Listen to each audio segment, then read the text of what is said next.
जब अल्लाह ताला ने अपनी शान, अपनी वहदानियत, समदियत, खल्लाकियत, रज़्ज़ाकियत का ऐलान किया तो एक सूरा मुकम्मल कुरान मजीद में नाजिल किया। मुख्तसर है मगर जामे। परवरदिगार आलम ने सूरह तौहीद के अंदर फरमा दिया, कुल हु अल्लाहु अहद। अल्लाह ने फरमाया महबूब कह दो कि वो अल्लाह, जोर से बोलो, अल्लाह एक। गर्दिश में कहां उसके मुकद्दर का सितारा हो, जिसको मयस्सर तेरी रहमत का सहारा। तन्हा है, अकेला है, तू यकता है, अहद है, गैरत तेरी करती नहीं शिरकत को गवारा। हक ये है कि तुझ बिन कोई माबूद नहीं है तेरे सिवा कौन मददगार हमारा। वो परवरदिगार, वो खालिक़े कायनात, रब्बे लम यज़ल व ला यज़ाल, वो अकेला, एक अकेला खुदा सारी कायनात को पैदा करने वाला। कुल मिल्कियत उसी परवरदिगार की, कुल खजाने उसी परवरदिगार के। उस मौला की शान तो देखो जरा, अल्लाह ताला की नवाजिशात भी देखते जाना, उसके करम भी देखते जाना, और अपने परवरदिगार की अताएं और रहमतें भी देखते जाना। हम तो गुनहगार हैं, हम तो आसी हैं, हम तो मुजरिम हैं। अल्लाह ताला का फिर भी हम पर कितना बड़ा करम है। अजीज़ाने गिरामीउल कद्र गौर फरमाइए, परवरदिगार आलम ने सब कुछ अता किया, जिंदगी दी, माल दिया, खजाना दिया, औलाद दी, सब कुछ दिया, और किसी चीज का कोई टैक्स नहीं, कोई बिल। ये बिजली है, लाइट बिल आता कि नहीं आता? बोलो भाई, आता। ये साउंड वाले भाई का साउंड लगा, पैसा लेंगे नहीं लेंगे? लेंगे। टेंट वालों ने टेंट लगाया, पैसा लेंगे या लेंगे? हर आदमी लेता। अगर बीमार पड़ जाए बिलफर्ज कोई शख्स, अल्लाह सबको सेहतें अता करे, डॉक्टर के पास दवाई लेने जाएंगे, डॉक्टर दवाई देगा, पैसे। ऑक्सीजन लगाएगा, पैसे। एक साहब बीमार हुए, हॉस्पिटल में एडमिट कर दिया गया, सांस नहीं आ रही थी, ऑक्सीजन लगाई गई, ऑक्सीजन लगाई गई, 2-3 दिन में आराम हो गया। डिस्चार्ज जब किया डॉक्टर ने तो बिल बना कर दिया 1 लाख। देखा तो रोने लगे, आंखों में आंसू आ गए। डॉक्टर ने कहा किस लिए? आपकी हैसियत से ज्यादा हो गया क्या? डॉक्टर कहने लगा शायद मैंने आपकी हैसियत से ज्यादा बिल बना दिया, इसीलिए आपकी आंखों में आंसू आ गए। लेकिन बीमार जो अभी अच्छा हुआ है, उसने कहा डॉक्टर साहब बिल देखकर नहीं रोया। का फिर किस लिए रोए? अब रब का करम देखना मचल जाओगे। कहने लगा मैं आपका बिल देख कर नहीं रोया, तो कहा किस लिए आंखों में आंसू आए, किस लिए रोए? कहने लगे मैं आपका बिल देख कर नहीं रोया, मैं तो अपने परवरदिगार का करम याद करके रोया हूँ, अल्लाह की अताएं याद करके रोया हूँ। का क्या मतलब है? कहने लगे मतलब ये 3 दिन आपके अस्पताल में रहा, 3 दिन आपके हॉस्पिटल में मुझे ऑक्सीजन दी गई, आपने ऑक्सीजन का इंतजाम किया।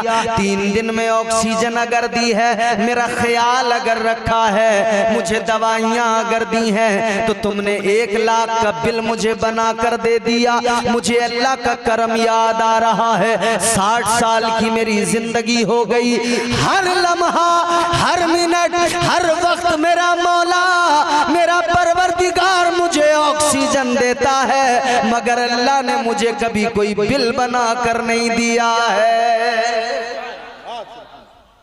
वाह वाह वाह वाह, बहुत अल्लाह ने कभी कोई बिल, सुभान अल्लाह, ये उसकी इनायतें हैं, ये उसकी अताएं हैं, ये उसकी नवाजिशात। अजीजो जरा गौर करो, वो अल्लाह एक है, हम मानते हैं परवरदिगार एक है, मगर सारा मजमा जितने लोग यहाँ मौजूद हैं, या पूरी धनपुरी के सुन्नी मुसलमान या पूरी दुनिया के मुसलमान, कोई एक बंदा ये बताए अल्लाह को एक मानने वाले ये बताएं अल्लाह को एक मानते हैं मगर देखा किसने है, तो जवाब आएगा देखा नहीं है, सिर्फ सुना है। किसने बताया?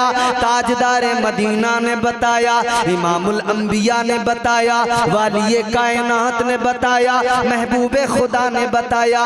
अजीजों गौर करो, हमने अल्लाह को देखा नहीं है मगर हमारा एक जवाब होता है, हम कहते हैं एक देखने वाले का कहा मान लिया है, एक देखने वाले का कहा मान लिया है, बिन देखे हमने तुझको खुदा मान लिया है।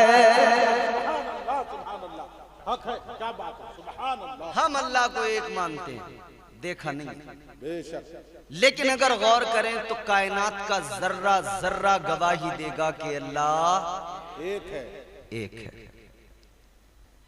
हजरत इमाम आजम अबू हनीफा जिनके हम तकलीद करते हैं, जिनके हम मुकल्लिद हैं, फ़िक़्ह हनफी को हम फॉलो करते हैं, उसी में बिलीव करते हैं।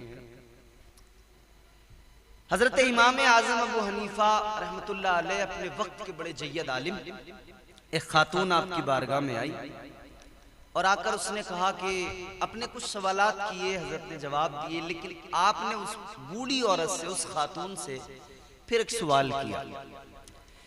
पहली बात तो यह है ना कि दुनिया में बहुत सारे लोग ऐसे भी हैं जो खुदा के होने पर ही इत्तेफाक नहीं रखते। मुल्हिदीन वो कहते हैं दुनिया यूं ही चल रही है, कोई खुदा नहीं है, यूं ही कोई चीज चल सकती है। किसी ने मशीन बनाई है, बगैर बनाए बन सकती है, बगैर चलाए चल सकती है? नहीं ना। इमाम आजम ने उस खातून से फरमाया कि तुम बताओ क्या अल्लाह है? मानती हो अल्लाह है? अल्लाह है या नहीं? उसने कहा जी हुजूर अल्लाह है। कहा अल्लाह है, ये बताओ तुम्हें किसने बताया, कैसे पता लगा?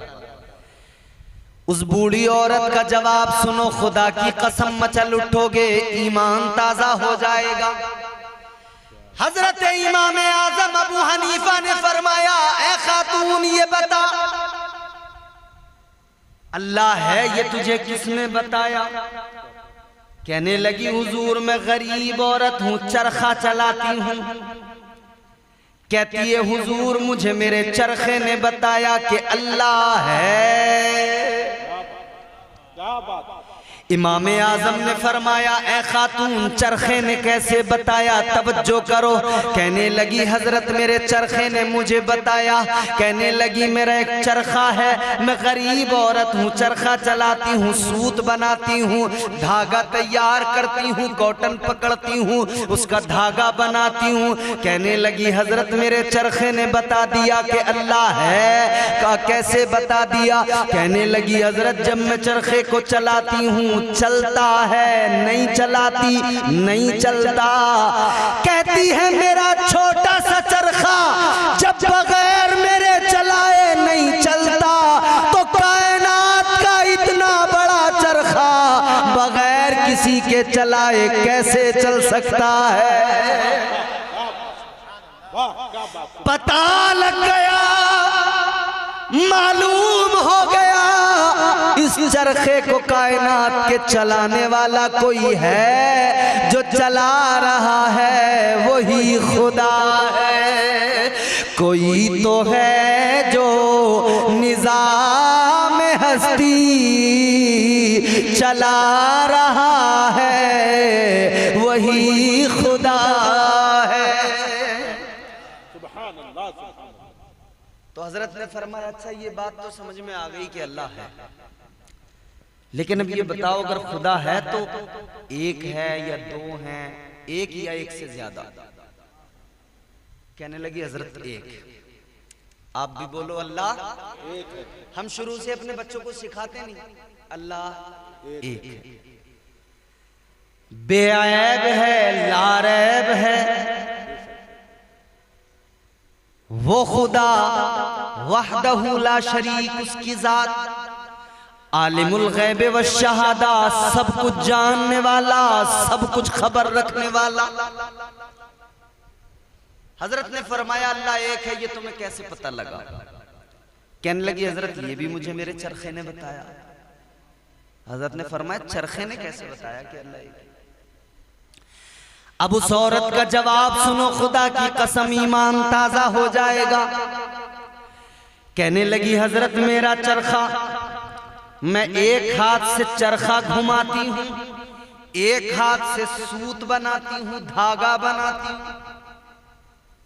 इधर चरखा चलेगा, इधर धागा बनेगा, इधर एक हाथ से चरखा घूमेगा।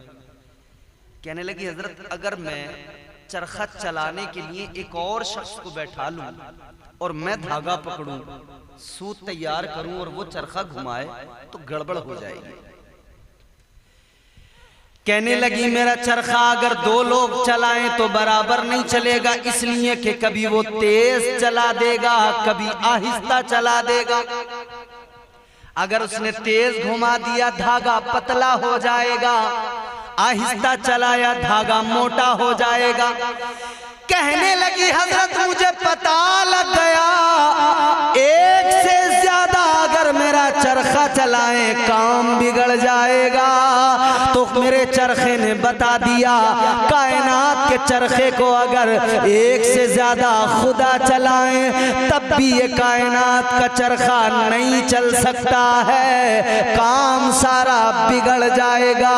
वजह ये है अगर एक से ज्यादा खुदा होंगे तो फिर ये होगा, एक खुदा कहेगा सूरज पूरब से निकलेगा, दूसरा कहेगा नहीं आज पश्चिम से निकलेगा, दोनों में इख्तिलाफ हो जाएगा। कहने लगी हजरत मेरे चरखे ने जवाब दे दिया कि अल्लाह एक है। कुरान ने कहा कुल हुवल्लाहु अहद, ये पैगाम कायनात का जर्रा जर्रा सुना रहा है, बता रहा है, गवाही दे रहा है। वो परवरदिगार, वो शान वाला मौला, वो हमारा खुदा। आगे बढ़ो, जहन करीब करो, अब उसके करम देखो, उसकी इनायतें देखो, उसका फजल देखो, उसके जूदो नवाल को याद करो, अल्लाह ताला के एहसानात तो देखो, उसकी रहमतें हम पर। हमारे शबो रोज गुनाहों में गुजर रहे हैं, सुबह बिस्तर से उठे गुनाह शुरू, दोपहर शाम रात तक तना तन गुनाह कर रहे हैं हम, बराबर गुनाह। और सबसे बड़ी गुनाह की मशीन हमारे हाथ में, ये हर बंदे के हाथ में है। बोलो है कि नहीं? किसी को इख्तिलाफ नहीं होगा। ये वो मशीन, वो आला है कि जिसका इस्तेमाल सही ढंग से न किया जाए तो सिवाय गुनाह के इससे और कुछ। नौजवान हमारे ये बैठे हैं, सब इंटरनेट चलाने वाले लोग हैं। नेट चलाते हैं आप लोग? छोटे छोटे बच्चों के पास बड़े बड़े मोबाइल हैं इस दौर में। 15 साल का बच्चा नहीं होता कि फरमाइश होती है अब्बा मुझे सेपरेट अलग एक मोबाइल चाहिए। बेटी अभी 12 साल की हुई है, 15 साल की हुई है, कहती है अब्बा मुझे मोबाइल चाहिए पढ़ाई के लिए। लेकिन दर हकीकत क्या सिर्फ ये एक बहाना काम कर सकता है गुनाहों को दावत देने के लिए? नहीं। एक बात मैं आपसे मालूम करता हूं, धनपुरी के गयूर मुसलमानों, सब जी शऊर लोग हैं आपने कभी मक्खन देखा है? मक्खन आप मेरे साथ बोलते भी रहे ताकि मैं समझूं कि मैं जो बोल रहा हूं मेरी जबान आप समझते हैं। मक्खन देखा ना आपने? मक्खन गर्मी से पिघलता है, तपिश उसको पिघला देती है। आप आग जलाएं, आग के बराबर में मक्खन को रखें, बोलो पिघलेगा या नहीं पिघलेगा? जरूर पिघलेगा। आग जलाकर बराबर में मक्खन रखा जाए यकीनन पिघलेगा। अब मुझे हैरत उन लोगों पर होती है, आग का अंगारा बच्चों के हाथ में रख दिया और ये भूल गए कि मेरा बच्चा अभी मक्खन की तरह है। ये आग का अंगारा जो हाथ में है इसको पिघलाकर बर्बाद कर डालेगा। याद रखना अजीजों, आग रोशन करोगे, मक्खन बराबर में रखोगे, जरूर पिघलेगा। तो ये भी जान लो, कम उम्र के बच्चों को ये बला और मुसीबत पकड़ाओगे, बच्चा भी जरूर बिगड़ेगा, नहीं बचेगा। और हालात ये हैं, आप नाते पाक इसमें शुरू करें, ऐड आएगा, पता नहीं कितना वाहियात ऐड आ जाए। तो आप देख रहे हैं, आप कोई तकरीर सुनने के लिए उसको स्टार्ट करें YouTube पर, Facebook पर, जहां भी।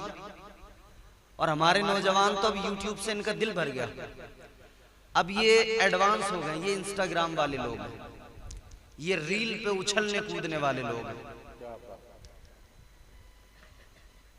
कुछ नहीं है, टाइम बर्बाद, वक्त की बर्बादी। 4-4 घंटे रात को गुजर जाते हैं रील देखते हुए, एक के बाद एक, एक के बाद एक, एक के बाद स्क्रॉल करते रहते हैं, स्क्रॉल करते रहते हैं। लेकिन एक चीज आपने खास देखी होगी, जहां कोई नौजवान बैठ के इंस्टाग्राम चला रहा हो ना, वहां बैठ के आप देख लेना एक बार, गाना आएगा बराबर सुनेगा, डांस आएगा बराबर सुनेगा, स्क्रॉल किया वहां पर नाते पाक अगर आ गई, 1-2 सेकंड के अंदर फौरन ऊपर सुनेगा। पता नहीं क्या दिक्कत है, कौन सा ऐसा इसे खौफ तारी हो जाता है कि पता नहीं इसे सुनते ही मर जाऊंगा। रात दिन इंस्टाग्राम चलाने वालों, याद रखो, जिंदगी अनमोल है, बड़ी कीमती है। अल्लाह ने जिंदगी इसलिए नहीं दी है कि आप इंस्टाग्राम चलाकर इसको बर्बाद कर दें। अल्लाह ने कुरान मजीद में ऐलान फरमा दिया, अल्लाह ताला ने ऐलान कर दिया, वल अस्र इन्नल इंसान लफी खुस्र इल्लल्लज़ीना आमनू व अमिलुस्सालिहात। अल्लाह ने फरमा दिया, जमाने की कसम, इंसान घाटे में है। या अल्लाह जमाने की कसम किस लिए?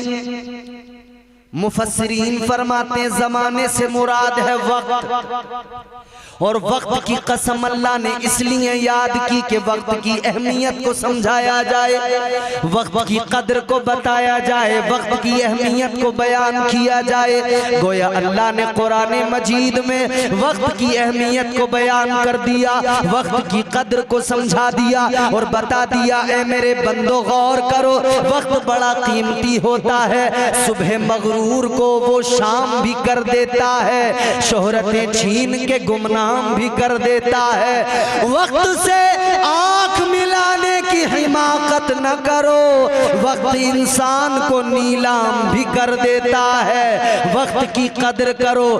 पानी जब दरिया का बहता है, जब किसी पुल के नीचे से गुजरता है तो दोबारा उस पुल के नीचे नहीं आता, गुजर गया सो गुजर गया। ये वक्त का चरखा चल रहा है, जो वक्त गुजर गया सो गुजर गया, फिर वो वापस नहीं आने वाला, वो वक्त लौट कर नहीं आने वाला। अगर इंस्टाग्राम में वक्त को जाया कर दिया, नेट चलाने में वक्त को बर्बाद कर दिया, ये दोबारा लौट कर नहीं आने वाला। अजीजों याद रखना, लोग रातों को जाग रहे हैं, आज ये फैशन बन गया है, खास तौर पर मुस्लिम मुआशरे के अंदर रात रात भर जागना है और सुबह को फजर के वक्त में सोना है, तो 10-11 बजे 12 बजे तक सोना है। रात को जागने वालों सुनो सुनो, अल्लाह ने रात को आराम के लिए बनाया, बनाया है। मगर एक जुमला और आगे बयान करता हूँ, इसको भी दिल की तख्ती पे लिख लेना, दिल की तख्ती पे नोट कर लेना। अजीजों गौर से सुनो, रात अल्लाह ने आराम के लिए बनाई है। रात को न जाने कितने लोग जागते हैं और कितने लोग सो जाते हैं। सोने वाले अपना रीजन देते हैं, जागने वाले अपना रीजन पेश करते हैं। मगर दोनों को मैं एक बात बताना चाहता हूँ, ऐ रात को सोने वालों और खेल तमाशों में जागने वालों, इतना जरूर याद रखना, रात को अल्लाह ने आराम के लिए बनाया, मगर ये इंसान का अपना ज़र्फ है, अपना किरदार है और अपने दिल का मामला है। किसी को रात में सोकर आराम मिलता है, किसी को सजदे में सर झुका के आराम मिलता है। क्या बात है। कोई रात को क्रिकेट खेले तब आराम मिले, कोई रात को बैडमिंटन खेले तब आराम मिले, और कोई वो जो रात को कुरान की तिलावत करे तब उसके दिल को आराम आए। ये अपनी तबीयत, ये अल्लाह की तौफीक है। क्या बात, सुभान अल्लाह। हम सुबह से लेकर शाम, नेट चलाने वालों को एक जुमला और मेरा, नेट इसका माना आपको मालूम है, पढ़े लिखे लोग होंगे, जवान बच्चे, नेट किसे कहते हैं, नेट का माना क्या है और इसका इस्तेमाल क्या है। एक नेट वो है जो बीच में ग्राउंड में लगाकर बैडमिंटन खेला जाता है, उसको नेट लगाकर खेलते नहीं। एक नेट वो है जो फुटबॉल खेलने वाले खिलाड़ी गोल के लिए, जहां पर बॉल जाती है गोल होता है, वहां पर उस नेट को लगाया जाता है।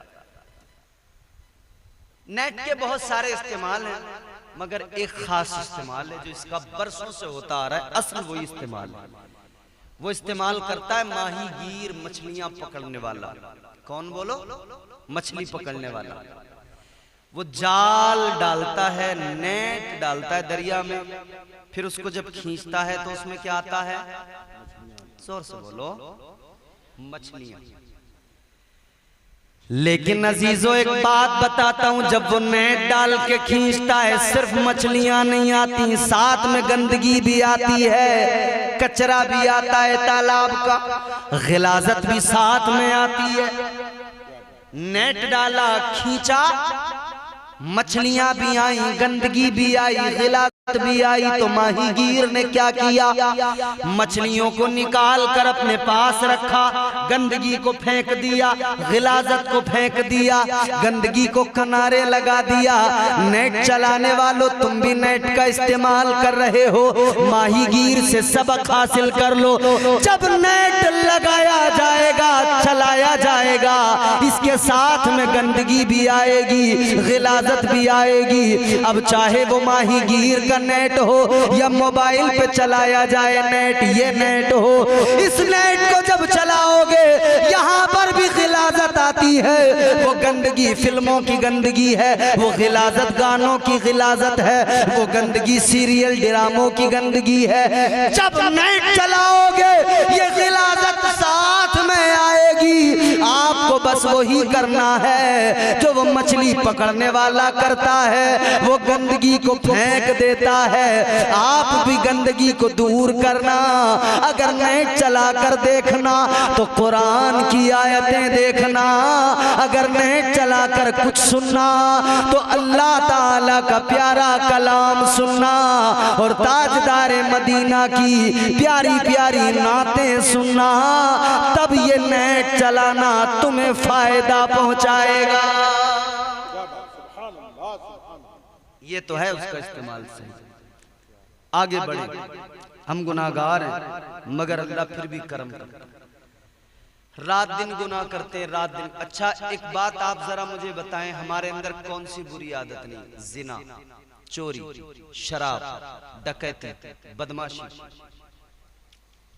ये सारी हमारे अंदर खराबी। नमाजें हम छोड़ते हैं, इबादतों से हम दूर, सजदों से हम दूर। मर्दों का हाल इल्ला माशाअल्लाह, औरतों की हालत और ज्यादा गई गुजरी है नमाजों के मामले में। औरतों ने समझ लिया है कि नमाज पढ़ना सिर्फ मर्दों का काम है, हमारा नमाज से कोई मतलब है नहीं। कितने घर ऐसे कि जुमा टू जुमा सिर्फ उस घर में एक बार वीकली मस्जिद आए, 2 फर्ज पढ़े, निकल गए, अगले जुमा में मुलाकात होगी। 2 फर्ज पढ़ के निकल गए, उन्हें पता ही नहीं कि नमाज होती कितनी है, कैसे होती है, कैसे नहीं होती है। हमारी ये हालत है।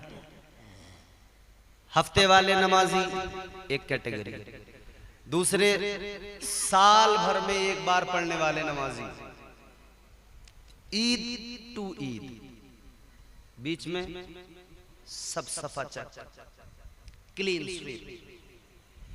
एक क्वालिटी है डग्गा मार लोगों की, ये लफ्ज शायद आपके लिए नया हो। ये डग्गा मारी वाली जो नमाजें हैं, फजर पढ़ ली, जोहर असर मगरिब गायब, इशा में आ गए, आज पढ़ ली, कल की गायब, परसों आ गई। ये डग्गा मारी वाले भी नुकसान में हैं। 5 वक्त की फर्ज है, 5 वक्त नमाजें हम छोड़ रहे हैं, इबादतों से हम दूर हैं, बुरे काम सारे हम कर रहे हैं। कायनात में अगर आप गौर करेंगे, सबसे बुरा, सबसे घटिया आदमी वो जिसको अल्लाह ने मरदूद बना दिया, धुतकार दिया, लानत का तौक गले में डाल दिया। कौन है बोलो?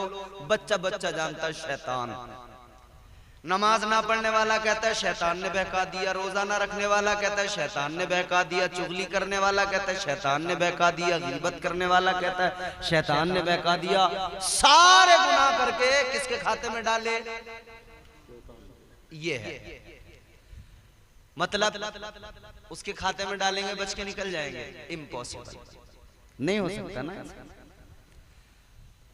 बेशक वो बहकाता है, बेशक गुनाह करवाता है, लेकिन आपकी जिम्मेदारी भी तो है, आप भी तो रिस्पॉन्सिबल हैं।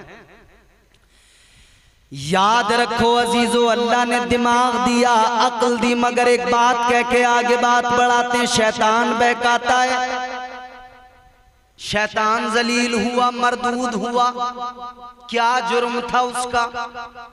अल्लाह ताला ने फरिश्तों को हुक्म दिया था आदम को सजदा करो। व इज़ क़ुल्ना लिल मलाइकति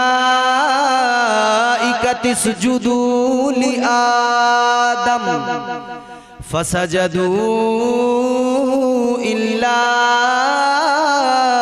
इब्लीस।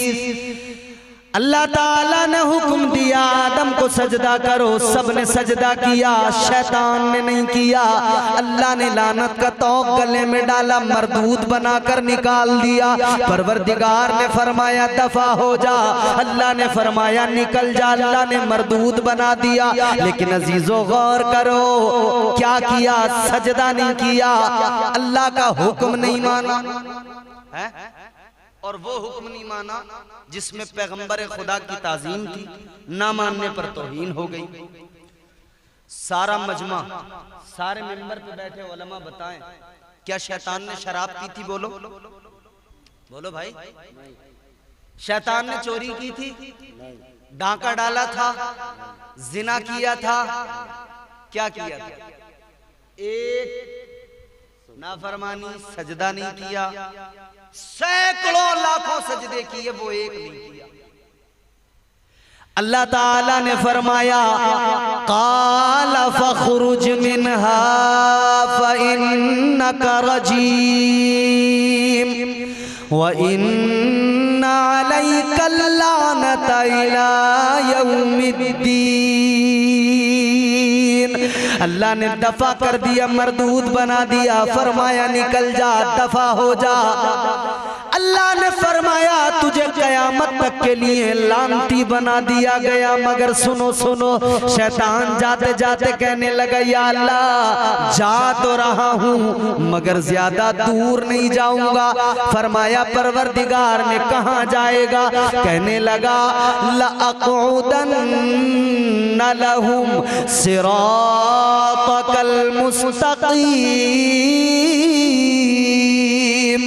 कहने लगा या अल्लाह ज्यादा दूर नहीं जाऊंगा, मैं सिराते मुस्तकीम पे बैठ जाऊंगा, वो रास्ता जो तेरी तरफ आता है उस रास्ते पे बैठ जाऊंगा। तेरी बारगाह के जो मुसाफिर होंगे तेरी तरफ आने वालों को बहकाऊंगा, नमाजियों को बहकाऊंगा, हाजियों को बहकाऊंगा, इबादत करने वालों को बहकाऊंगा, जाहिदों को बहकाऊंगा, उनसे चुगलियां गीबतें करवाऊंगा, उन्हें झूठ बोलने पर मजबूर करूंगा, उनसे सारे गुनाह कराऊंगा। अब अल्लाह का करम देखो, उसकी अताएं देखो, उसका एहसान देखो, मचल उठोगे खुदा की कसम। अल्लाह ताला ने फरमाया ऐ शैतान तू मेरे बंदों को बहकाएगा? कहने लगा हाँ मौला मैं तेरे बंदों को बहकाऊंगा। अल्लाह ने फरमाया कैसे? उसने अल्लाह की बारगाह में कसम खाई और कहने लगा क़ाल फ़बिइज़्ज़तिका लउग़वियन्नहुम अजमईन। कहने लगा या अल्लाह तेरी इज्जत की कसम है, तेरे बंदों को जरूर बहकाऊंगा, जरूर उन्हें गुमराह करूंगा। अल्लाह ने फरमाया कैसे बहकाएगा? कहने लगा या अल्लाह सामने से वार करूंगा, सामने से बहकाऊंगा। कहता या अल्लाह पीछे से वार करूंगा, पीछे से भी गुनाह कराऊंगा, बहकाऊंगा। कहता या अल्लाह दाईं जानिब से, सीधी तरफ से, दाईं जानिब से भी आकर बहकाऊंगा, बाईं जानिब से आकर भी बहकाऊंगा। कहने लगा या अल्लाह चारों तरफ से हमले करूंगा, चारों तरफ से बहकाऊंगा, चारों तरफ से वार करूंगा।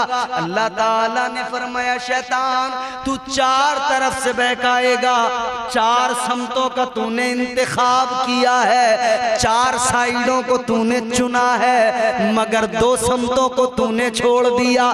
तू क्या समझता है? तू अगर बहकाएगा तो तूने क्या समझा है? क्या मैं अपने बंदों को यूं ही अकेला छोड़ दूंगा? अल्लाह ने फरमाया हरगिज नहीं, तूने चार समतों को चुना है, दो समतों को छोड़ दिया, चार साइडों को चुना, दो को छोड़ दिया, एक नीचे वाली साइड को छोड़ दिया, एक ऊपर वाली समत को छोड़ दिया। अल्लाह ने फरमाया तू चार तरफ से बहकाएगा, मैं दो तरफ से अपने बंदों पे करम करता जाऊंगा। या अल्लाह कैसे? परवरदिगार ने फरमाया सुन ले शैतान, तू चार तरफ से बहकाएगा, बंदा बहक जाएगा, गुनाह कर लेगा, लेकिन एक दिन उसकी जिंदगी में ऐसा आएगा उसे ख्याल आएगा मुझसे गुनाह हो गया, उसे ख्याल आएगा मुझसे जुर्म हो गया। अल्लाह ने फरमाया फिर वो मेरी बारगाह में आएगा, रोएगा, गिड़गिड़ाएगा, कहेगा मौला माफ कर दे, या अल्लाह मुझे बख्श दे। अल्लाह ने फरमाया जब वो मेरी बारगाह में आएगा यूं ऊपर को हाथ उठाएगा और कहेगा मौला माफ कर दे। रब ने फरमाया मैं ऊपर से करम करूंगा, अपने बंदे के सारे गुनाहों को माफ कर दूंगा। वो जब आएगा सजदे में सर झुकाएगा, जमीन पे पेशानी रखेगा और मुझसे कहेगा मौला माफ कर दे। अल्लाह ने फरमाया नीचे से करम करूंगा, मैं बंदे के सारे गुनाहों को माफ कर दूंगा। वो नवाजने पे आए तो नवाज दे जमाना, वो नवाजने पे आए तो नवाज दे जमाना, वो करीम ही जो ठहरा तो करम का क्या ठिकाना। आखिरी बात सुने, गुफ्तगू को खत्म करते हैं। अल्लाह करम फरमाता है। तो मैंने अर्ज किया शैतान एक जुर्म और हमारे अनेक जुर्म, बेनमाजी हम, शराबी हम, जानी हम, गिबत खोर हम, चुगलखोर हम। पहले की उम्मतों ने अगर जुर्म किए ना अजाब आ गया, सजाएं नहीं, अल्लाह ने छोड़ा नहीं। अल्लाह ने चेहरे बिगाड़ दिए, बंदर बना दिया, अल्लाह ने चेहरे बिगाड़ दिए, खंजीर बना दिया। आपको मेरी बात समझ आ रही है? मेरा मिजाज है, मैं कुरान लोगों तक पहुंचाता हूं, सुनाता हूं, और यकीनन कुरान करीने जिंदगी है। दस्तूर हयात है। कुरान समझें, कुरान पढ़ें। अल्लाह ताला कितना मेहरबान है, किस दर्जा करीम है। हम गुनाह बहुत करते हैं मगर उसका करम देखें। अल्लाह ने किसी को बंदर बनाया, किसी को अल्लाह ने खंजीर बनाया, किसी पर अल्लाह ने पत्थरों की बारिश फरमा दी। एक गुनाह पर यह हाल किया, एक जुर्म पर यह हाल किया। हमारे सैकड़ों जुर्म हैं फिर भी अजाब नहीं आता, सैकड़ों खताएं हैं मगर फिर भी अजाब नहीं आता। किस लिए नहीं आता? क्या सबब है, क्या वजह है?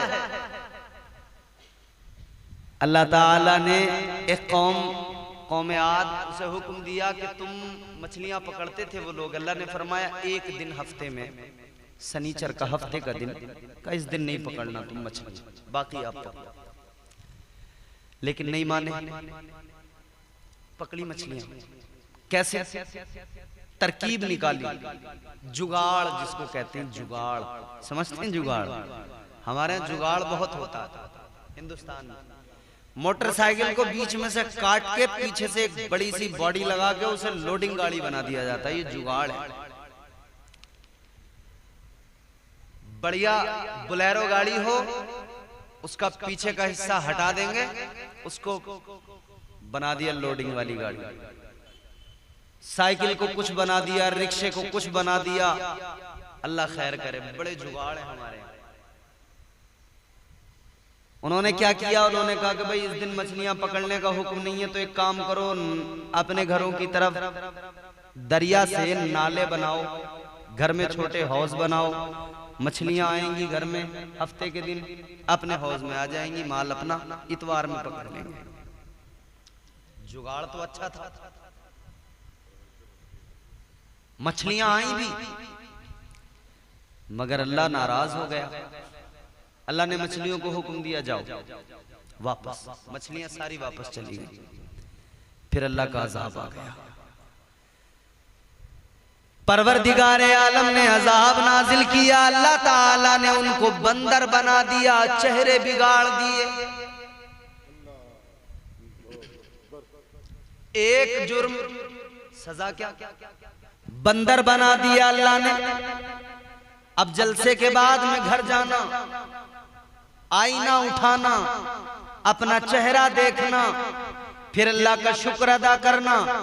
या अल्लाह, एक गुनाह पर तूने उनको बंदर बनाया, मैं सैकड़ों हजारों करता हूं फिर भी मैं सलामत, मेरा चेहरा सलामत। तूने मुझे बंदर नहीं बनाया, मेरा वजूद सलामत है, मेरी शबाहत सलामत है, मेरा हुस्न सलामत है। अल्लाह का शुक्र अदा करना।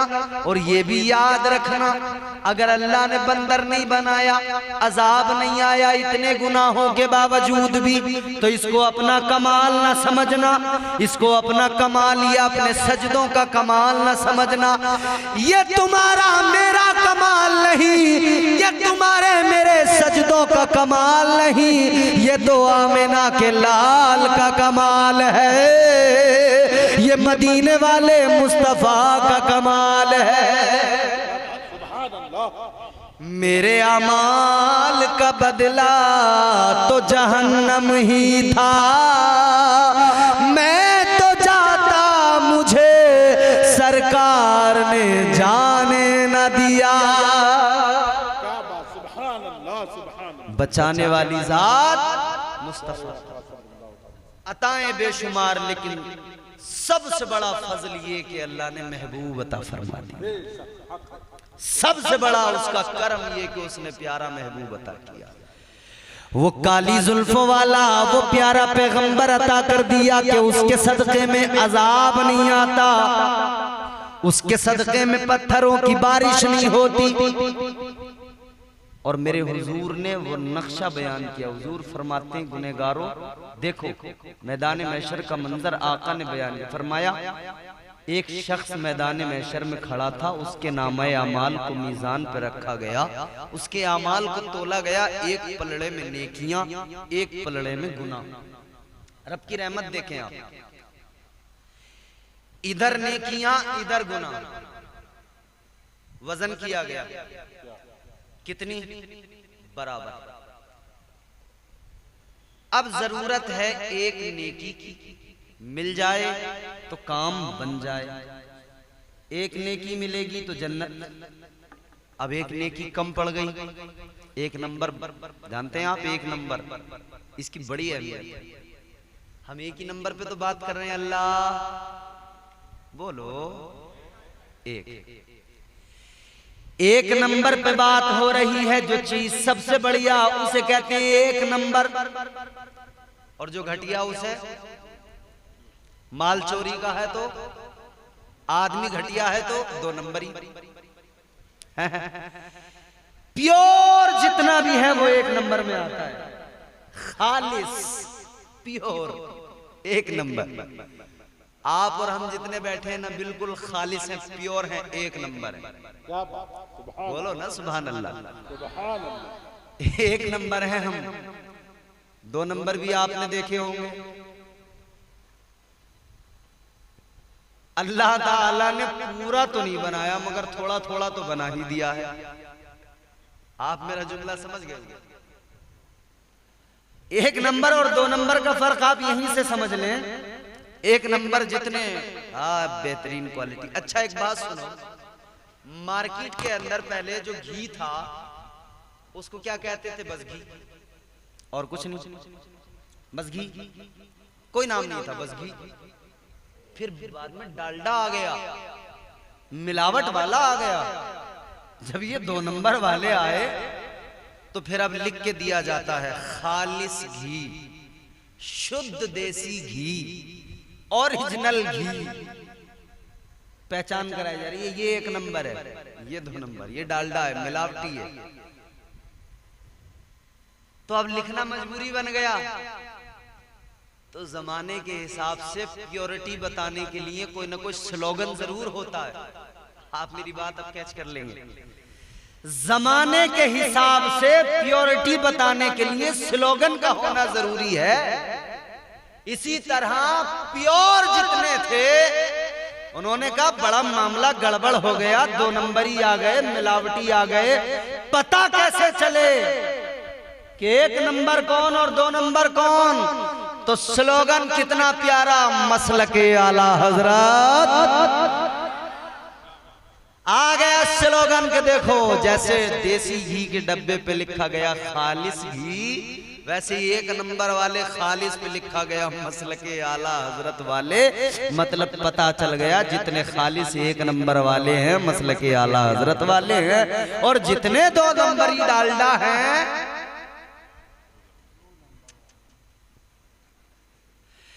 गौर करो मेरे अजीजों, 1 नंबर बड़ा इंपॉर्टेंट, एक नेकी कम पड़ गई, अब परेशान, या अल्लाह क्या करें? कभी किसी ने अगर चुनाव लड़ा हो ना, वो जानता है 1 नंबर की अहमियत। एक आदमी को ऐसे बहलाना पड़ता है, अरे साहब यूं हाथ जोड़े जोड़े। नेताओं का हाल अल्लाह रहम फरमाए, यूं हाथ जोड़ेंगे, पहले बड़े हाथ जोड़ेंगे। वो किसी शायर ने मिजाह के तौर पर कहा था ना, जब इलेक्शन में खड़ा हो जाऊंगा। आपके यहाँ पे पानी के लिए मिट्टी के बर्तन पहले इस्तेमाल होते थे, अब तो कम हो गए इस्तेमाल। वो मटका जो होता है ना, उसको हमारे यहाँ घड़ा भी बोलते हैं। आप क्या बोलते हो? नहीं बोलते? घड़ा बोलते हैं।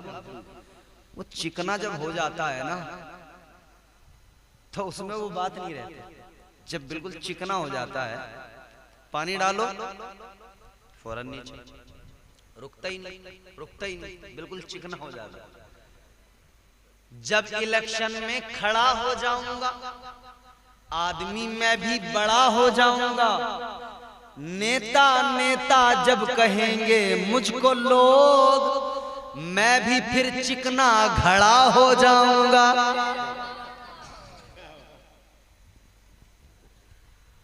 वोट हम ही को देना, हम गली आपकी ठीक करा देंगे। और नेता बनते गली पूरी आपकी खा गया अकेला।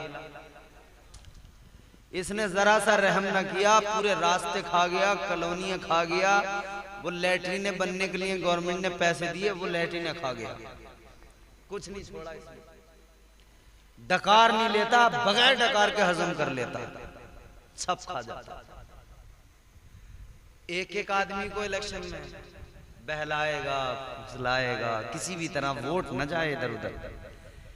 अगर कोई बंदा एक वोट से हार जाए, कोमा में चला जाएगा, यही सोचने में रह जाएगा कि वो एक वोट आखिर किसका था जिसने मुझे हरा दिया।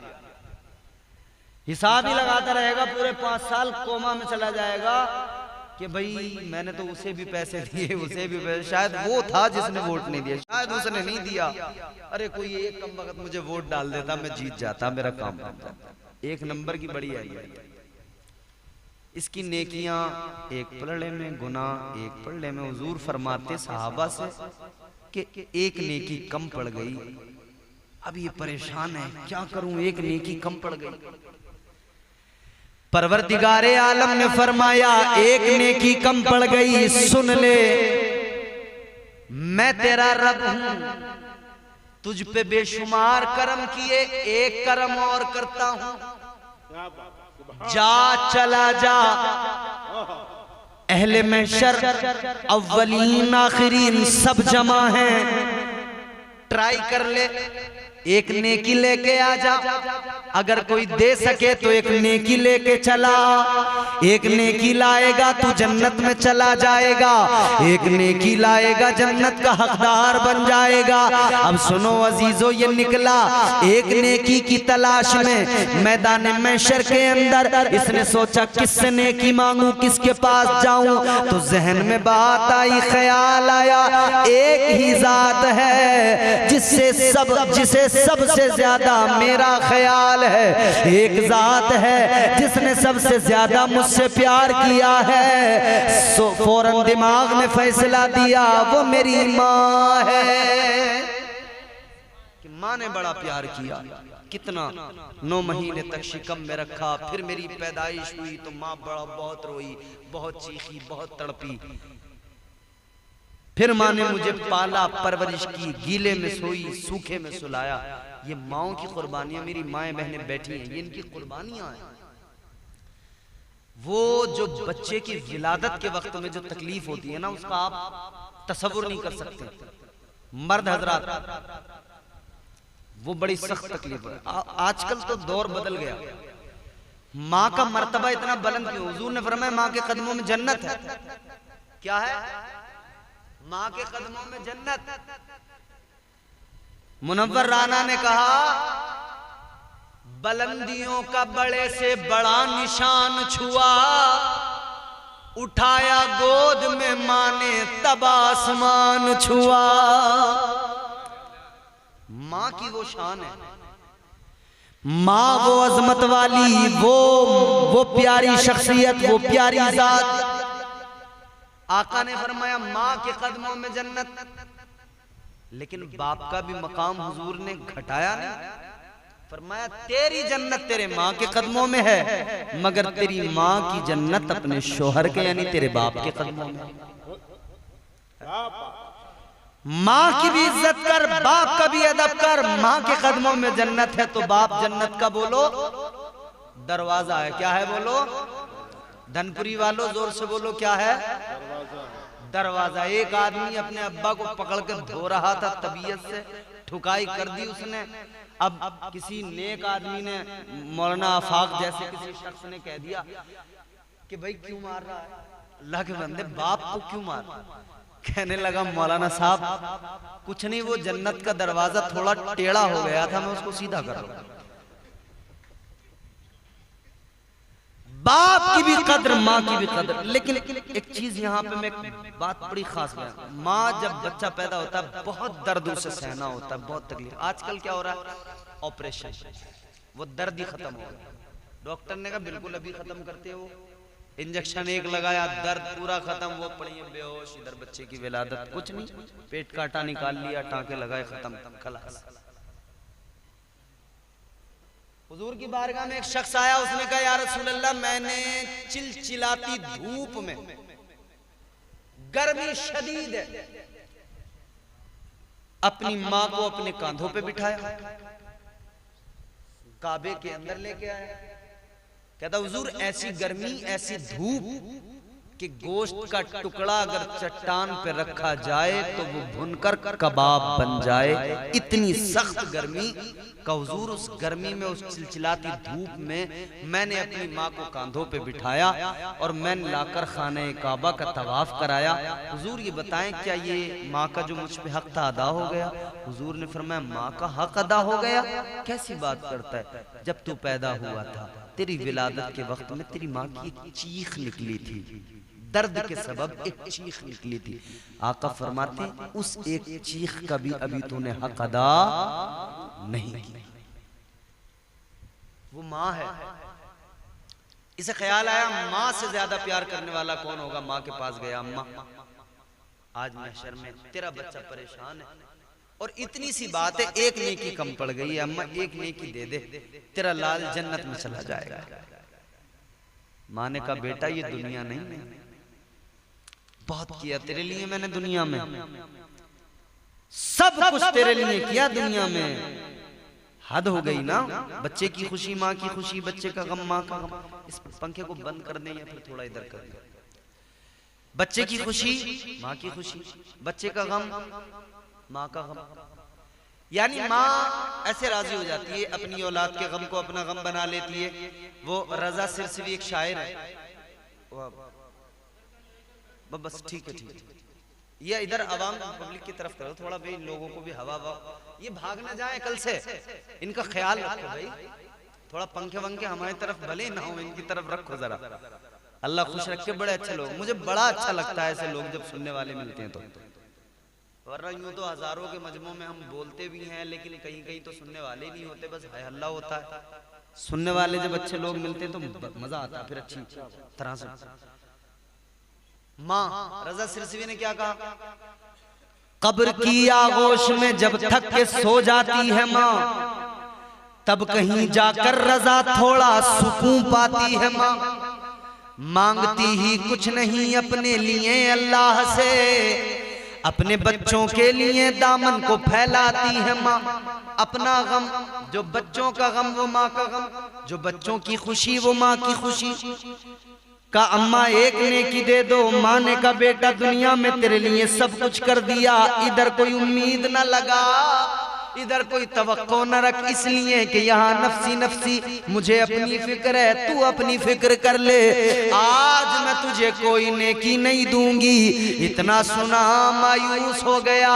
अब सोचा अब्बा के पास जाऊं, अपने बाप से जाकर बोला अब्बा तुमने सारी जवानी मेरी पढ़ाई लिखाई तरबियत परवरिश में लगा दी, मकान बना के दिया, जमीन खरीद के दी, सब कुछ किया, आज एक मेहरबानी और कर दो, एक नेकी दे दो। अब्बा ने कहा इम्पॉसिबल, मुझे अपनी फिक्र है, जाओ। माँ ने इनकार किया, बाप ने इनकार किया, भाई ने इनकार किया, दोस्त ने इनकार किया, रिश्तेदार ने इनकार किया। कल किसी से इनकार सुनने से बेहतर है आज कुरान सुन लो। कल कोई इनकार महशर में सुनो, उससे पहले आज कुरान सुन लो और समझ जाओ। अल्लाह ने कुरान में वो कैफियत बयान की फरमाया, यौम यफिरुल मरउ मिन अखीही व उम्मिही व अबीही व साहिबतिही व बनी। अल्लाह ने कुरान मजीद में फरमा दिया मैदान महशर में न माँ काम आएगी, न बाप काम आएगा, न भाई न बहन न रिश्तेदार, कोई काम नहीं आएगा। ये ना उम्मीद हो गया, वापस जाने लगा। 5 मिनट की जहमतें हैं मगर आप में बहुत मचल उठ गई, वापस जाने लगा। अब इसने सोचा क्या करूं, नेकी नहीं तो जन्नत नहीं, भाई यही तो रिक्वायरमेंट है, एक नेकी लाओ जन्नत में चले जाओ। अब नेकी नहीं है तो जन्नत में जाहिर है जा नहीं पाएंगे। इसने कहा अब क्या करूं, उदास हो गया, सर झुका लिया, उदास होकर दोज़ख की तरफ चल पड़ा। जहन्नम की तरफ जाते हुए इसे एक इंसान मिला, इसने उसको देखा, उसने इसको देखा, उसने कहा क्यों इतना उदास है? कहा मेरी उदासी मत पूछ, एक नेकी के सबब मैं जन्नत में जाने से रह गया। तू मेरी उदासी क्या समझ सकता है? मेरे दर्द को तू क्या समझ सकता है? एक नेकी होती मैं जन्नत में चला जाता, एक कम पड़ गई, तू मेरा दर्द नहीं समझेगा। उसने कहा मैं तेरा दर्द समझ रहा हूं, मगर सुन ले, इतना मायूस क्यों होता है? एक ही तो कम पड़ी है, जन्नत में जाने के लिए एक ही तो कम पड़ी है। नेकियां तो हैं तेरे पास, काफी हैं, बस एक कम पड़ी। कहता मेरा हाल तो जान ले, मेरी कैफियत तो जान ले। तेरे पास बहुत नेकियां, एक कम, मेरे पास बहुत गुना, बस एक नेकी। मैं तो एक नेकी के सबब जन्नत में जा ही नहीं सकता, तो तू मेरी हालत में तो देख, तेरे पास नेकियां तो हैं कम से कम, मेरे पास तो कुछ भी नहीं। मगर कहने लगा चल मायूस ना हो, मायूस ना। कहता है तेरे पास में एक नेकी कम और मेरे पास एक के सिवा दूसरी कोई नहीं। कहता चल मैं तो अपनी नेकी से जन्नत में जाने से रहा, मैं तो ये नेकी साथ लेकर दोज़ख में जा रहा हूं। ये नेकी हो तब भी दोज़ख में जाऊंगा, ये नेकी ना हो तब भी दोज़ख में जाऊंगा, मगर तुझे अगर एक मिल जाए तू जन्नत में चला जाएगा। कहने लगा ले भाई एक नेकी मेरे पास है, तू ले ले, तू कम से कम जन्नत में चला जा। इसने नेकी दी, इसने नेकी ली, अल्लाह की बारगाह में आया, खुश हो गया, नेकियों के पलड़े में लाकर नेकी को रख दिया। अब ये वजनी हो गया।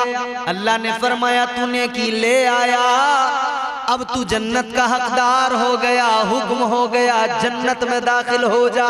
ये बड़ा मसरूर है, बड़ा मगन है, खुश हो गया, मेरा महशर में काम बन गया, एक नेकी कम थी मिल गई। अब ये जन्नत की तरफ जैसे चल पड़ा। अब सोचो जरा कितनी मेहनत की इसने, कितना घूमा है, कितना इसने नेकी तलाश की, मगर फिर एक नेकी मिली। इतनी मेहनत मशक्कत के बाद में कैसी खुशी मिली होगी। जन्नत की तरफ जा रहा था कि परवरदिगार ने फरमाया ओ जन्नत में जाने वाले जरा रुक जा, ठहर जा। घबरा गया, अब पता नहीं क्या होगा। इतनी मेहनत के बाद में काम बना था, जन्नत का परवाना मिला था, अब घबरा गया। अल्लाह खैर करे, होगा क्या? अल्लाह ने फरमाया रुक जा। अब अल्लाह का करम देखें, उसकी अताएं देखें। अल्लाह ने फरमाया ये बता नेकी कहां से लाया, किसने दी? महशर है, नफसी नफसी है, किसने दी? कहता या अल्लाह मैं मायूस होकर जब दोज़ख की तरफ जा रहा था तब एक बंदा मिला, पूरा वाकया सुनाया का अल्लाह उसने दी। परवरदिगार ने फरमाया जिससे नेकी लाया है जा एक काम कर, उसे तलाश कर, जल्दी लेके आ, मेरी बारगाह में लेकर आ। ये दौड़ा दौड़ा गया, उसको जाकर पकड़ा, कहा भाई जल्दी चल अल्लाह की बारगाह में, परवरदिगार की बारगाह में चल। उसको लेकर आया। अल्लाह ताला ने फरमाया, परवरदिगार ने फरमाया तूने इसको नेकी दी? कहा या अल्लाह मैंने दी। अल्लाह ने फरमाया तूने दी? हाँ। क्यों? या अल्लाह एक ही थी, मेरे तो किसी काम की थी नहीं, बस मैंने सोचा यही जन्नत में चला जाए, इसका ही काम बन जाए, मैंने दे दी। अल्लाह ने फरमाया इसका मतलब तूने महशर में सखावत दिखाई, सखावत दिखाई, वो भी महशर में। एक नेकी जो तेरे पास थी तूने इसको दे दी सखावत, तू तो सखी है। या अल्लाह बस दे दी। परवरदिगार ने फरमाया तू बंदा हो के सखावत दिखाए, मैं रब हो के सखावत क्यों ना दिखाऊं? अल्लाह ने फरमाया मैं सखियों का सखी, सबसे बड़ा सखी, जब तू बंदा हो के सखावत दिखाए तो मैं मैं रब होकर सखावत क्यों ना दिखाऊं। अल्लाह ने फरमाया तेरी सखावत ये, एक नेकी देकर तूने इसे जन्नती बनाया। तेरे रब की सखावत ये कि तेरे गुनाहों को नेकियों में बदल कर मैं तुझे जन्नत का परवाना अता कर रहा हूँ। वो नवाजने पे आए तो नवाज दे जमाना, वो करीम ही जो ठहरा तो करम का क्या ठिकाना। कुल हुवल्लाहु अहद, अल्लाह कह दो वो अल्लाह एक है। वो बड़ी बरकत वाली अजमत वाली जात है। कुलिल्लाहुम्मा मालिकल मुल्की तुतिल मुल्का मन तशा व तंज़िउल मुल्का मिम्मन तशा व तुइज़्ज़ु मन तशा व तुज़िल्लु मन तशा। कुरान कहता यूं अर्ज करो, ऐ हमारे परवरदिगार, कुल कायनात के मालिक, सल्तनत तेरी, बादशाहत तेरी, खजाने तेरे, और तू ही नवाजने वाला, जिसे चाहे सल्तनत अता कर दे, जिसे चाहे बादशाहत अता कर दे। तू चाहे तो गरीब को लम्हों में बादशाह बना दे, तू चाहे तो बादशाहों को लम्हों में फकीर बना दे। ये तेरी अताएं, इज्जत देने वाला तू, जिल्लत देने वाला